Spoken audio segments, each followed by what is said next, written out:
अस्सलाम वालेकुम fish farmers. उम्मीद है आप खैरियत से होंगे।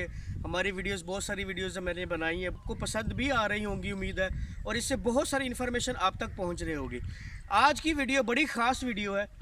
इसमें हमने पहली वीडियोस में हमने सिर्फ इश्यूज़ को डिस्कस किया कि ये इश्यूज़ कैसे बनते हैं और इनको कैसे टेस्ट किया जा सकता है। आज हम सबसे बड़ा इशू जो ऑक्सीजन लेवल का है पानी में उसको जांचेंगे और उसके बारे में समझेंगे कि इसको कैसे कंट्रोल किया जा सकता है और इसको कैसे मैनेज किया जा सकता है। आप जो सिलसिला, क्योंकि गर्मी का सीज़न आ गया है, मछली की शिफ्टिंगें शुरू हो चुकी हैं, आपने शिफ्टिंग वाली भी वीडियो देख ली होगी। तो शिफ्टिंग के दौरान अब ऑक्सीजन और इन सारे मामलों को समझना बहुत ज़रूरी है ताकि हम लॉस से बच सकें और हमारी मैनेजमेंट स्किल बढ़ सके। आपने मुझे अक्सर सुना होगा मैनेजमेंट की बात करते हुए, तो वो अब प्रोसेस शुरू हो चुका। अब आपने अपनी स्किल्स को यूज़ करना है, अपनी टेक्निक्स को यूज़ करना है और मछली की ग्रोथ को मैक्सिमाइज़ करना है। अगर आप मछली की ग्रोथ को मैक्सिमाइज़ नहीं कर पाते तो आपकी मछली अच्छे से ग्रोथ नहीं कर पाएगी और आप डिज़ायर रिजल्ट्स नहीं ले सकते। तो हम आज बात करेंगे कि पानी में ऑक्सीजन के लेवल को किस तरह बढ़ाया जाता है। देखिए, अगर तो आपके तालाब नॉर्मल हैं और आप नॉर्मल स्टॉकिंग कर रहे हैं तो फिर आपको पानी में ऑक्सीजन की कोई टेंशन नहीं है। कि जैसे मैं जिक्र कर रहा था कि स्टॉकिंग जब आपकी बढ़ती है तो फिर ऑक्सीजन लेवल का इश्यूज आते हैं। आज हम उसको देखेंगे कि उस ऑक्सीजन लेवल कैसे बढ़ाई जा सकती है, कौन से अवामिल है जिनको हम देखकर जो है ऑक्सीजन के लेवल को बढ़ाया जा सकता है। नॉर्मल स्टॉकिंग में हमें ऑक्सीजन की लेवल की कोई टेंशन नहीं होती। मछली नॉर्मली ग्रोथ करती है, तालाब हीट में नहीं आता क्योंकि आप गाहे बगाए उसमें ताज़ा पानी ऐड कर रहे होते हैं। जब आप स्टॉकिंग बढ़ाते हैं, फीड भी कंजप्शन ज़्यादा होती है, तो पानी वाटर क्वालिटी बहुत जल्दी ख़राब होना शुरू हो जाती है। मछली के स्ट्रेस में आती है, स्ट्रेस में आने की वजह से उसकी ग्रोथ पर इम्पेक्ट पड़ता है। तो आखिर कौन सी ऐसी चीज़ें हैं जो हम यूज़ करके अपने वो जो वाटर क्वालिटी है उसमें ऑक्सीजन लेवल को बढ़ा सकें। उसमें कुछ चीज़ें, नंबर वन ये है, आप एरिएटर यूज़ करते हैं जो इम्पैक्ट करता है ऑक्सीजन लेवल को बढ़ाने में।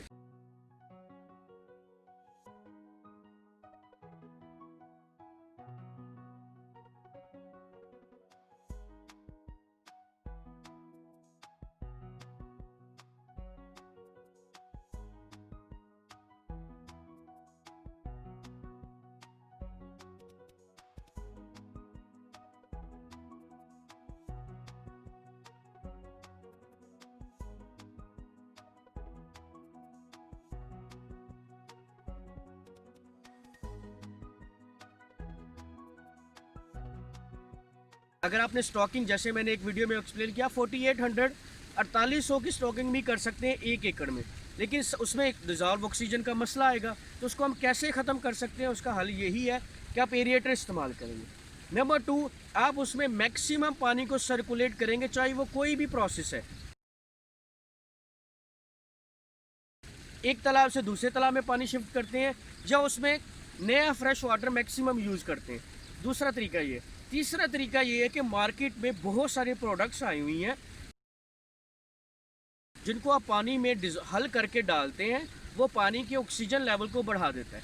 जी हाँ, बहुत सारे लोगों ने मुझसे वही सवाल किया था कि सर कौन सी ऐसी प्रोडक्ट्स हैं जो हम पानी में डालें और उससे ऑक्सीजन का जो टेंशन है वो ख़त्म हो जाए। और इस तरह बहुत सारी कंपनीज़ की प्रोडक्ट्स हैं जो पानी में डिज़ोल्व ऑक्सीजन को बढ़ाने के अमल को तेज़ करती हैं और पानी में ऑक्सीजन का इशू नहीं आता।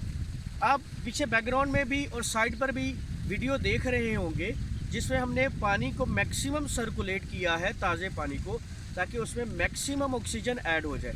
ये नए तालाब बने हैं, नया सारा सिस्टम लगा है। जैसे मैंने आपको पिछली वीडियोस में दिखाया, ये वही जगह है जहाँ जो आप पिछली वीडियोस से देखते आ रहे हैं, जहाँ अभी बंद बनना शुरू भी नहीं हुए थे और ये एक सारी खाली ज़मीन थी। आज इसमें तालाब बन चुके, पानी शिफ्ट हो चुका, पानी इसमें इंक्रीज़ हो रहा है, स्टॉकिंग हो चुकी है। ठीक, तो सारी चीज़ों का लब्बे लबाब ये है कि हमें ऑक्सीजन के लेवल को डिफरेंट प्रोडक्ट्स यूज़ करके भी इंक्रीज़ करना है ताकि आपने जो ओवर स्टॉकिंग की हुई है उसको हम कंट्रोल करें और मछली से अच्छा पैदावार ले सकें। उम्मीद है आज की वीडियो से आपको ये बखूबी अंदाज़ा हो गया होगा कि डिज़ोल्व ऑक्सीजन का जो इतना बड़ा मैस है उसको कैसे कंट्रोल करना है। ओवर स्टॉकिंग में डिज़ोल्व ऑक्सीजन के लिए क्या क्या मार्केट में अवेलेबल है। उम्मीद है बहुत सारी वीडियोस जिसमें आप लाइक करते हैं, कमेंट्स करते हैं, ये वीडियो भी आपको उतनी ही पसंद आई होगी और इससे आपको बहुत अच्छी इन्फॉर्मेशन मिली होगी। तो नेक्स्ट वीडियो तक के लिए हमें इजाज़त दीजिए। वस्सलाम, अल्लाह हाफिज़।